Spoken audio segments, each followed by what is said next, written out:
Lee's differs from other voodoo variations because it doesn't have a pantheon of what we call natural or nature forces, which have been deified. They have Nzambi as God, and they put more reverence in the ancestors and the dead. But in, say, Nigeria, as well as Benin, Togo, Ghana, they have a pantheon of spirits that deal with the elements of earth, air, fire, and water, which are the basic elements of the universe. You also have these same elements in European witchcraft, the variations of Wicca, which we have today in America is what we call the neo-pagan Wicca, which is a new reformation of Wicca for the modern world. But the elements of voodoo have, pretty much been together since the slave trade, and it's evolved to various variations in the New World. So I'm going to speak more about New Orleans voodoo, since even though I'm initiated into Haitian voodoo, Cuban Palo Mayumbe, the Suriname Obia, New Orleans voodoo is not orthodox. It's not so much based on religion, it's based more on magic. And the predominant religion in New Orleans is Roman Catholicism. And the many of the Congo slaves that came to New Orleans already knew about Catholicism, because in 1741, no, I better go back a little bit. Say 1491, the Portuguese were in the Congo region, and King Nzinga basically had his people convert to Roman Catholicism. And during that time, there was a synthesis of what we call a synchronization of African spirits or deities along with the Catholic saints.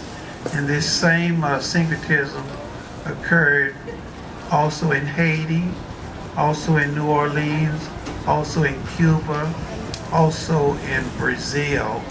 And it first started off as the African masking their African deities along with the Catholic saints. A good example is Saint Peter with the keys. He's known as Papa Legba. Saint Patrick is known as Dambala Wedo. You have the Virgin Mary aspects of her, maybe known as Urzuli Freda or Urzuli Dantor in the photographs. You have Baron Samedi, sometimes known as Saint Gerard or Saint Expedite, depending on the variation. But in New Orleans, the Catholic saints are predominantly venerated in the New Orleans culture. Of course, most of the practitioners, especially those who have either gone to Haiti or gone to Cuba, have reintroduced the Loa, which is the Haitian deities, integrated back into New Orleans voodoo, or the Orisha tradition back into voodoo, what we call another variation called Inkisis, which is spirits of the Congolese religion. Now in voodoo, the Catholic Church is considered the house of God. And many people are very shocked to find that 50% of, let's say, Haitian or New Orleans voodoo is Roman Catholicism. The pantheon starts with the Catholic Church being the house of God. The power is God, Jesus, the Virgin Mary, the male and female saints of the Catholic Church, as well as the spirits of earth, air, fire, water, love, war, death, justice, along with the ancestors and the dead. So it's a hierarchy of power, starting with God first, going all the way down the line to the spirits of the dead. Now, New Orleans is, the spirits of the dead is the predominant force in New Orleans, because New Orleans is the city of the dead. You notice there are a lot of cemeteries in New Orleans. And New Orleans is considered the most haunted city in the United States because of death, or because there's been a lot of death here through epidemics, maybe possibly the Battle of New Orleans and other things that have happened here. Also Katrina, the major catastrophe in 2005. Voodoo in New Orleans is mainly sometimes known as hoodoo, which is a magical practice. The magic, depending on the practitioner, is very similar to metaphysics. I'm sure a lot of you all have read the book called The Secret. And The Secret is really nothing new, or really not really secret.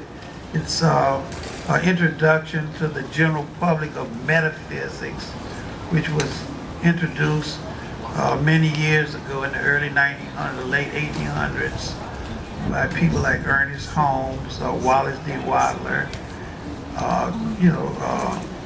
different people. And basically, metaphysics deals with the science of the mind, understanding how the mind works. And the mind is the most important fact in magic, is learning how to use your conscious mind in a form of positive thinking, number one, the use of your subconscious mind, and also the use of what we call your superconsciousness, or your higher self, which is really God within you. So Voodoo views God as the totality of all existence, seen as well as unseen. And according to some of my Jewish rabbi friends, 90% of reality is invisible, 10% is visible. So we're dealing with two worlds. We're dealing with an invisible spiritual world as well as a visible physical world. It's like looking at an iceberg. When you're up in the Arctic, you only see maybe 1/4 of the iceberg, but 3/4 of the iceberg is beneath the water. So that's an unseen reality that we live in. So what Voodoo does, it's an intersection of the spiritual world as well as the physical world, manipulating the spiritual world to manifest in the physical world. So we can manifest with our minds, our spirits, our souls, and we are the creators of our own reality, whether you accept it or not. That's the metaphysical teaching that's real in my personal life. If I think about something a lot, or visualize it, or put my feelings, emotions in it, it will happen. And I'm pretty sure in many of y'all's life, the same thing has occurred. So magic is also a metaphysical thing where we use the power of our minds, our spirits, our souls, and we have other allies, which we call spirits, or by whatever name you want to call them. In magic, many of the paraphernalia that you see in magic are really props. They don't have no real power of their own. Your mind is the power. Your thought is the power. And thought is electromagnetic. And thoughts are things.